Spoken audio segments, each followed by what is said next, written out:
C'est le feu à l'arrière-goût, doux amer pour les Israéliens. 12 jours d'opération qui marqueront l'histoire pour se voir au final imposer un arrêt des frappes contre un régime iranien incapable de maîtriser son espace aérien. Israël avait-il d'autre choix que de se plier aux demandes de son allié américain, partie prenante dans les bombardements contre les sites nucléaires? Si la coopération militaire fut totale, les divergences d'intérêts stratégiques semblent s'accroître en ce moment entre Washington et Jérusalem. Des raids si spectaculaires et victorieux de Tsahal et du US Air Force aux victimes des missiles balistiques iraniens, en passant par les frappes d'hier au Qatar. Quel résultat au final lors des premiers bilans de l'opération Rising Lion, la suite de notre édition spéciale en direct sur i24. Rebonsoir à tous et bienvenue à ceux qui nous rejoignent pour cette deuxième heure d'édition spéciale en direct sur i24 News, et on salue nos fidèles également en direct sur YouTube. On va donc revenir sur les bilans ce soir et les conséquences de ces 12 jours de guerre en compagnie de nos reporters et de nos invités. On les accueille, ils sont là, 4 nouveaux. David Antonelli, des nouveaux entre guillemets. Bonsoir David. Bonsoir David. Vous êtes président de l'association Corse Israël, vous êtes également écrivain. Marilyn Smadja également avec nous. Vous êtes notamment responsable et fondatrice du collectif Raison Gardée. Maître Olivier Pardo, avocat et ancien magistrat.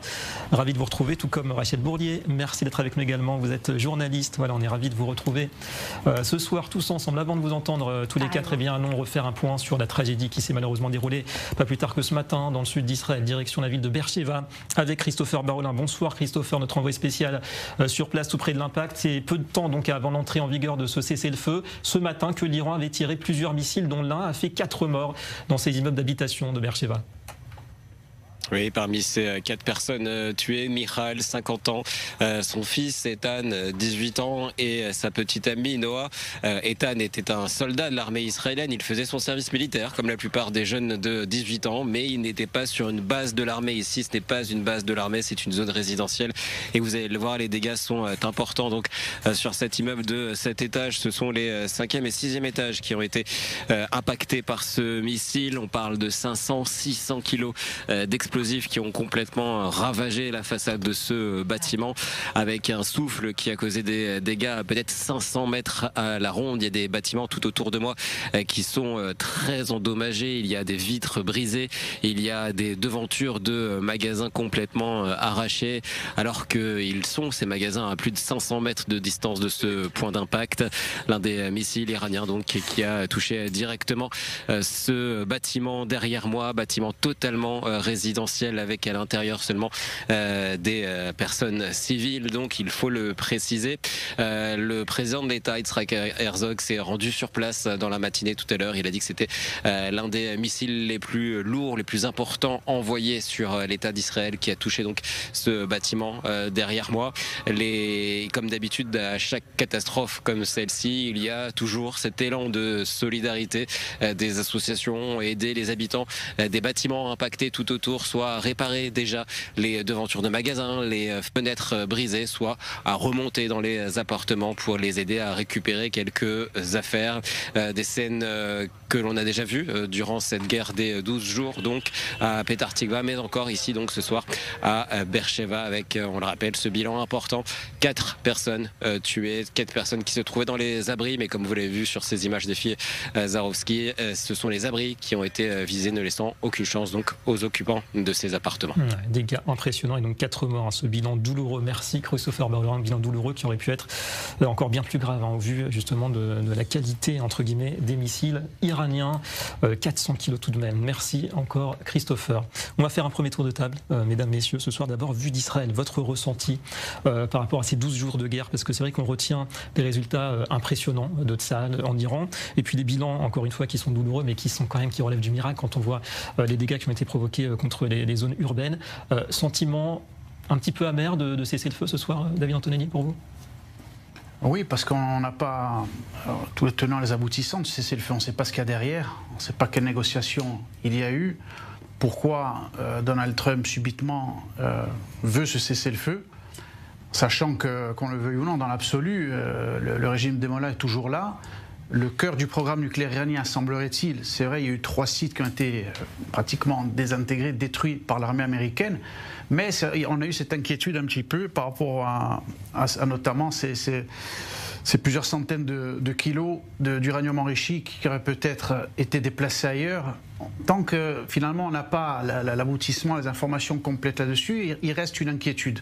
On sait que d'autres pays en plus qui ont des intérêts stratégiques avec l'Iran veulent participer et aider. On sait que le Pakistan veut fournir des missiles. On sait que la Russie, la Chine, la Corée du Nord aussi étaient prêtes à bouger. Donc ça fait pas mal d'éléments qui restent là aujourd'hui et que finalement l'Iran est toujours là. Il y a toujours une capacité en production de missiles balistiques qui est là et les lanceurs n'ont pas été complètement détruits par Tsahal. Donc c'est vrai que par rapport à ça, il y a une frustration parce que l'opération, qu'on le veuille ou non, n'est pas terminée. C'est vrai qu'on avait espéré, surtout avec toutes les prouesses de l'armée israélienne, et on est arrivé presque au bout. On s'est dit on va terminer le travail. On s'est dit ce régime va tomber. On espérait même plus loin que ça. On s'est dit même il y aurait peut-être un changement de régime parce qu'on sait qu'Israël est très proche, notamment du fils du Shah d'Iran. On s'est dit il y avait une espérance même par rapport à ça parce que le peuple iranien attendait un changement de régime.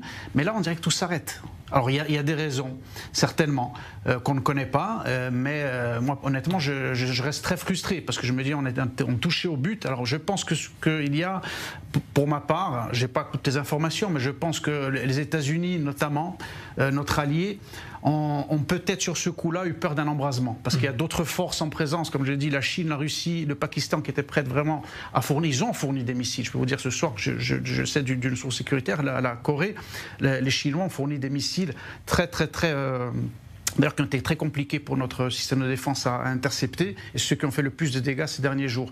Donc ils ont participé activement finalement. C'est grave si ça se vérifie, c'est vrai que c'est assez grave. Voilà, et donc est-ce que les Américains ont fait un pas en disant on va quand même taper le système, le cœur du projet nucléaire iranien, mais est-ce qu'après on veut aller avec Israël? On aurait eu besoin d'une coalition, parce que je pense qu'il fallait une coalition pour vaincre totalement l'Iran et ses alliés. Mais est-ce que les Américains étaient prêts à le faire? Ça c'est la question qui reste en suspens. Temporisation de la part des États-Unis. Alors c'est vrai, il y a cette capacité du régime qui reste plus ou moins en place en Iran, même si on a subi des coups durs, Marilyn Smadja, mais il y a cette volonté aussi, le régime reste en place. Vous retenez quoi? Le positif, c'est-à-dire les acquis de Tsahal, ou bien justement les perspectives de long terme qui sont pas tout à fait rassurantes? Bon, d'abord ce soir, on a vécu aussi une matinée extrêmement grave, 4 morts à Beersheva. Donc j'aimerais dire déjà que mon cœur est avec toutes les familles des victimes, des 28 victimes de cette dernière guerre. L'Iran a touché des civils et a voulu toucher des civils. Nous, en Israël, enfin l'armée israélienne a à chaque fois épargné des civils et prévenu des civils. Donc il faut quand même rappeler ce point-là qui est très très important, parce que quand on parle, faut parler au monde et expliquer aussi le pourquoi à qui on a affaire. Donc c'est très très important, je pense aujourd'hui, de bien communiquer le pourquoi de cette guerre et justement de cette victoire militaire que nous avons. C'est une victoire importante, il faut le dire. Normalement je suis assez modéré et je fanfaronne pas, mais quand même il faut quand même reconnaître que une prouesse extraordinaire et de Tsahal, de l'armée israélienne et du Mossad et aussi de la résilience des citoyens israéliens et des bonnes décisions aussi du gouvernement actuellement. Donc il y a beaucoup de choses qui sont dans le bon sens. Maintenant je comprends ce que David dit au niveau de la frustration, mais je pense aussi que quand j'écoute l'armée aujourd'hui, le résumé de l'armée qui dit nous avons au moins atteint les objectifs de cette opération. Tous les objectifs. Voilà, exactement. Donc les objectifs de cette opération, donc ça veut dire que c'est important. Il faut savoir, comme il faut savoir quand frapper, il faut savoir aussi quand raison garder. Et je pense que la victoire actuelle doit être maintenant un levier diplomatique. C'est-à-dire qu'il faut maintenant absolument s'unir au maximum de forces qui vont pouvoir nous aider pour pouvoir non seulement rayer la menace nucléaire, mais aussi le terrorisme en général. Il faut comprendre que c'est le monde qui est touché, c'est pas que Israël. Réinscrire ça dans le contexte mondial. Vu de Paris, Maître Pardo d'abord, est-ce que vous comprenez, vous, l'attitude, vous connaissez bien la relation Israël-États-Unis, vous comprenez l'attitude des États-Unis qui voient leur allié israélien quasiment inarrêtable dans le ciel iranien, et puis qui disent stop au bout d'un moment, maintenant précisément. Est-ce que pour vous c'était le bon choix au vu de l'avancée des Israéliens ces derniers jours?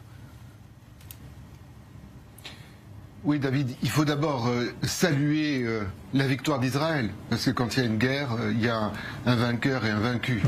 Aujourd'hui, clairement, le vainqueur, c'est Israël, le vaincu, c'est l'Iran. Je rappellerai que cet Iran, qui était la tête du serpent, on le pensait quasiment intouchable dans le monde. On se disait qu'on n'y arriverait pas. Et Israël a réussi, sous l'égide de Benjamin Netanyahou, rappelons-le, à faire la guerre au Hamas, faire la guerre au Hezbollah, avoir la Syrie qui tombe et affaiblir considérablement l'Iran qui sait qu'il est vulnérable. Ça, c'est un acquis et il faut d'abord saluer la victoire de Tsahal et la victoire d'Israël. Ça, c'est le premier point. Le deuxième point, c'est qu'Israël n'a pas à changer les gouvernements. L'Iran est un grand peuple, un grand pays, à eux de continuer le travail. Je rappellerai que dans la guerre qu'Israël a faite, ils ont attaqué, certes, les armes atomiques, certes, les missiles balistiques, mais aussi, ils ont donné des coups extrêmement rudes aux gardiens de la Révolution. Et la France se plaint de l'attaque de la prison. Mais en réalité, cette attaque de la prison, c'était aussi un moyen de permettre au peuple perse, au peuple iranien, de se libérer. Et j'en termine en vous disant une chose. J'ai couru, comme beaucoup d'entre nous, les plateaux de télévision pour défendre Israël, et j'ai rencontré de nouveaux amis. Ce sont les Iraniens qui sont, eux, peut-être ceux qui ont le plus à craindre de la trêve. Ceux-là attendent d'Israël beaucoup, sont nos alliés extrêmement précieux, et moi je pense que le régime est tellement fragilisé que demain on peut avoir un nouveau Proche-Orient avec un Iran libéré des mollahs, et à ce moment-là, ça sera un immense appui pour Israël. Donc c'est une victoire. Donc l'espoir. Vous partagez ce sentiment, Rachel Bourlier, plus de positif globalement que de négatif à l'issue de ces 12 jours de guerre que vous avez suivis, j'imagine, depuis la France avec une certaine fébrilité, comme beaucoup de ceux qui soutiennent Israël?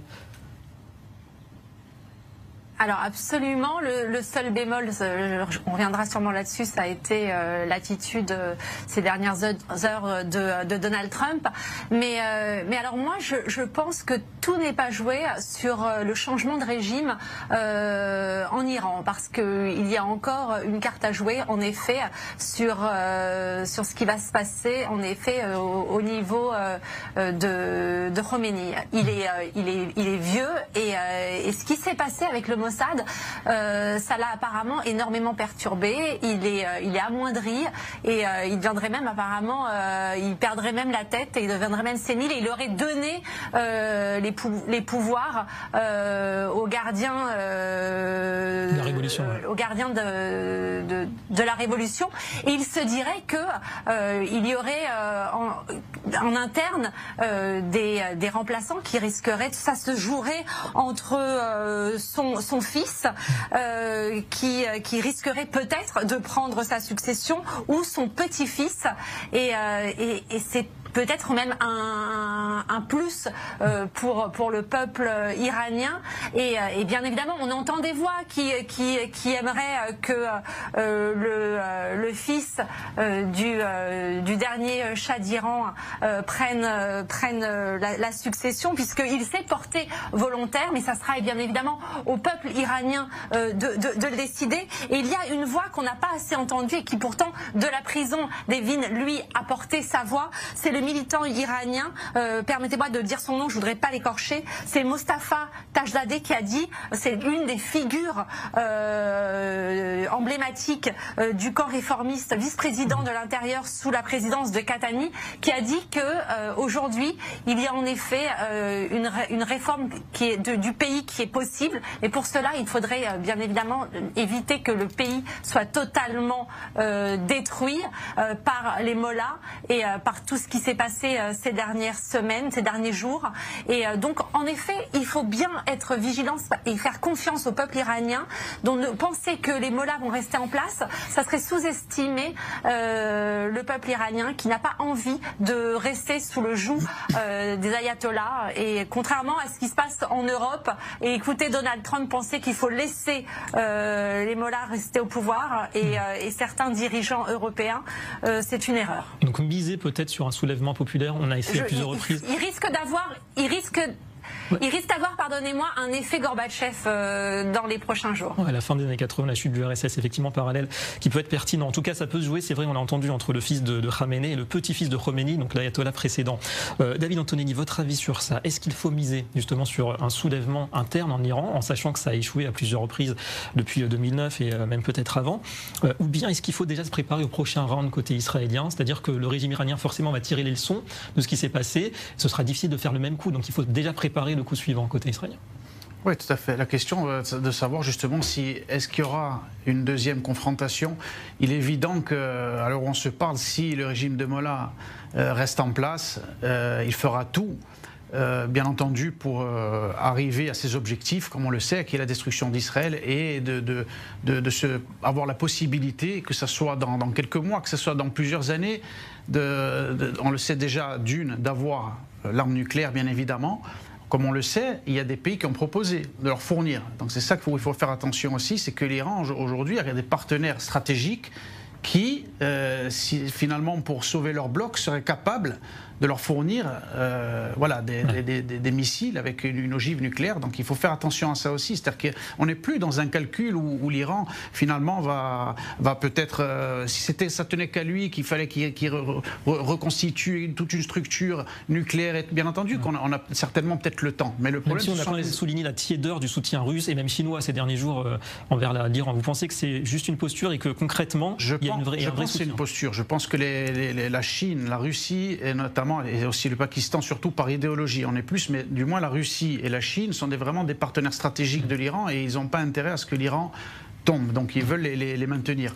Maintenant, au niveau de la rue iranienne, bien sûr que c'est possible, parce qu'il y a vraiment, comme j'en parlais il y a quelques jours, souvent, j'ai entendu sur les plateaux de télévision, on parlait de ce qui s'est passé dans les pays arabes, en Irak, par exemple, avec Saddam Hussein, la chute de ce régime-là, ou celle de la Libye, on critiquait parce qu'on a dit qu'il n'y avait rien derrière, que c'était le chaos, les islamistes sont arrivés. Là, ça n'a rien à voir. L'Iran est un pays avec un peuple, pour la majorité, qui a envie de se débarrasser de ce régime. Et donc, il y a des alternatives, notamment, comme j'ai dit tout à l'heure, le fils du Shah d'Iran, qui est très proche d'Israël depuis des années, qui peut arriver aux responsabilités. Donc là, il y a un coup à jouer. Je pense qu'Israël a tout intérêt à surveiller ça de près, mais encore une fois, si le régime des Mollahs est en place, et c'est là où moi j'ai la frustration, et je pense que pour l'instant, de ce que je vois là aujourd'hui, à l'heure où on se parle, c'est une erreur de ce cessez-le-feu. Je pense qu'au contraire, on devait rester sur cette dynamique des frappes américaines aux côtés d'Israël pour aller jusqu'au bout, parce que comme l'a dit Olivier tout à l'heure, on a allé très loin dans les infrastructures, dans l'élimination d'un certain nombre de hauts gradés, des scientifiques. Bon chemin. Ils avaient un genou à terre, donc je pense qu'on aurait dû terminer le travail. Maintenant, il faut voir dans les heures qui viennent, parce qu'un cessez-le-feu, je vais juste terminer sur ça, avec un tel régime, c'est très fragile. Aujourd'hui, on a un cessez-le-feu, mais ça peut très vite basculer.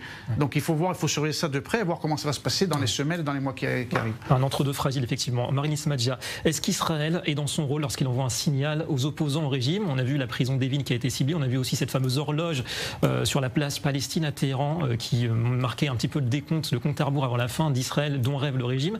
Est-ce qu'Israël est dans son rôle, vous pensez, en soutenant d'une manière ou d'une autre l'opposition iranienne en ce moment? Bon, déjà, je voudrais moi saluer les femmes courageuses qui étaient en Iran et qui justement se sont opposées au régime. C'est vraiment, on a vu cette force des femmes et je pense que si on encourageait beaucoup plus les femmes justement à être prises partie prenante des décisions, il y aurait peut-être moins de guerres et on ne serait pas là tout le temps sur les plateaux à discuter de comment faire mieux. Donc je pense déjà, il faut saluer déjà et tous les opposants au régime et les femmes en particulier iraniennes. Maintenant, je pense que c'est pas le rôle d'Israël de faire un changement de régime. On doit être attentif, effectivement. Évidemment, je pense que c'est toute comme l'a dit David, il y a des blocs aussi, mais en tout cas, au moins le bloc de tous les pays éclairés qui veulent des démocraties et pas des dictatures devraient justement soutenir aujourd'hui toute cette opposition. Mais on ne peut pas jouer le rôle des Iraniens. C'est ça qu'il faut comprendre. C'est-à-dire que ça sera vraiment à eux. Mais par contre, les encourager, parce que c'est vrai que vous avez rappelé le chaos après l'Irak. Et c'est vrai que ça fait réfléchir quand c'est un pays, c'est les États-Unis qui ont renversé un pouvoir, un régime. Il y a eu un chaos après, et donc ça fait. Ça s'improvise pas, ça se prépare. Non, mais c'est important. Il y a plusieurs choses. D'abord, il faut réfléchir aussi sur le plan d'abord de ce qui s'est passé avant. Donc, sur le plan géopolitique, on risque une troisième guerre mondiale. Donc, il faut faire aussi attention. Je suppose que Trump, même si je suis pas d'accord toujours avec ses décisions, et je comprends très très bien ce que Rachel a dit, mais quand même. Et je veux dire, c'est quelqu'un qui a bien dit, il veut aller vers la paix et pas tout le temps faire des guerres. Donc, ce que je voudrais dire, c'est que j'appelle vraiment, il faudra appeler les Iraniens, mais surtout appeler toute la communauté internationale à les soutenir. Je pense que ça serait beaucoup plus intelligent de comprendre que le régime des mollahs, ce n'est pas un danger seulement pour Israël, c'est un danger pour le monde entier. Effectivement, réintégrer tout ça dans le contexte mondial. On vous entendra dans un instant, hein, Rachel Bourlier, Maître Pardo, justement sur la posture américaine. On va interroger en attendant un expert qui est avec nous. Bonsoir David Rigoulet-Rosé, merci. Vous êtes chercheur associé à l'IRIS, l'Institut des relations internationales stratégiques, spécialiste du Moyen-Orient. Question d'abord sur la donne stratégique, justement, sortir de ce round de confrontation Israël-Iran. Qu'est-ce qui change fondamentalement ou pas pour vous entre Israël et l'Iran en termes d'avancement, par exemple, du programme nucléaire, en termes aussi de dissuasion de part et d'autre? Est-ce qu'il y a des acquis, par exemple, stratégiques de la part d'Israël pour vous? Oui, il y a des acquis incontestables. D'abord, il y a effectivement un amoindrissement très important en termes capacitaires du programme nucléaire iranien. Alors, c'est passé évidemment par le ciblage de trois principaux sites, celui de Natanz, celui d'Ispahan et surtout celui de Fordo, mais on a vu qu'il fallait effectivement un appui américain avec les bombes américaines et les vecteurs américains pour pouvoir frapper en profondeur. Ce dont étaient parfaitement conscients d'ailleurs les Israéliens. Alors, sur le fond, le problème demeure tout de même, parce qu'en réalité, on n'a pas réglé la question, la problématique nucléaire iranienne. D'abord parce qu'il y a des interrogations sur des sites complémentaires, notamment il y aurait un site en profondeur, un quatrième site à Natanz. Ça a été d'ailleurs révélé plus ou moins explicitement par Raphaël Grossi, le chef de l'agence de internationale de l'énergie atomique. Par ailleurs, il y a la question, grand point d'interrogation des 400 kilos d'uranium enrichi à 60% qui manifestement ont été délocalisés avant les frappes, et donc la question est de savoir à quel endroit, parce que ça demeure un capital en réalité pour les Iraniens, y compris dans le cas d'une négociation, ce qui effectivement serait pas illogique. Et puis de toute façon, on n'annule pas un acquis nucléaire. Je dis souvent que les Iraniens ont un acquis nucléaire qui est irréversible. C'est toute la structure, l'écosystème scientifique et technologique qui a été créé avec des milliers de scientifiques. Alors certes, Israël a effectivement touché le haut du spectre avec une dizaine de scientifiques de très haut niveau, mais la structure demeure. Donc de toute façon, le problème nucléaire n'est pas réglé. Donc c'est ça. C'est ça en fait sur le fond, ce qui est posé, même si les dégâts, on va dire, en termes d'infrastructure ont été considérables. Donc c'est ça, la connaissance elle est acquise évidemment, on n'a pas toutes les données, vous le dites notamment sur les stocks d'uranium iranien, c'est cette part d'inconnu qui fait qu'on ne peut pas encore se projeter vers des scénarios de long terme, que ce soit négociation ou pas, reprise de la guerre ou pas. Est-ce que vous avez une idée sur ça ?